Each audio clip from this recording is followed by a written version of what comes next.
In today's video, I'm going to teach you how to integrate Jira with GitHub, GitLab, and Azure DevOps. If you're looking to streamline your development workflow by connecting these powerful platforms, you're in the right place. We'll walk through the installation and authorization process step by step to ensure you can successfully complete the integration without any hiccups. Let's start off with GitHub. First, you'll need to open the Jira Marketplace. This is your go-to hub for finding and installing add-ons and apps that extend Jira's functionality. Once you've accessed the marketplace, search for the GitHub for Jira app. This app is essential for linking your GitHub repositories with your Jira projects, enabling seamless tracking of issues, commits, and pull requests directly within Jira. Go ahead and install the GitHub for Jira app. During installation, you'll be prompted to select your GitHub account or organization.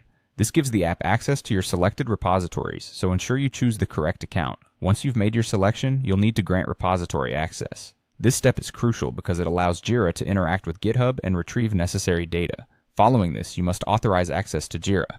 This authorization ensures that the app can link the changes in GitHub to the corresponding issues in Jira, facilitating better project management. Now let's move on to integrating GitLab with Jira. First, you'll need to visit the GitLab for Jira documentation. This documentation will provide you with the necessary information and tools needed for integration. If you haven't already, log into your GitLab account. It's important to have access to your GitLab projects since permissions are required to establish the connection between GitLab and Jira. Finally, we'll guide you through integrating Azure DevOps with Jira. To start, open the Azure DevOps for Jira app. Much like with the previous integrations, you'll begin by installing the app within Jira. Once installed, sign into your Azure DevOps account. This is a key step as it involves linking your Azure DevOps projects with Jira. After signing in, you'll need to authorize the connection. This step is essential to ensure that Azure DevOps and Jira can communicate effectively, allowing you to view work items, updates, and deployment changes across both platforms.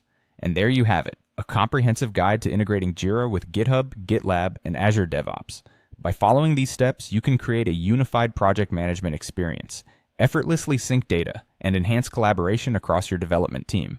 Remember, successful integration not only saves time, but also keeps everyone on the same page, which is invaluable for effective project management. Thanks for watching and happy integrating.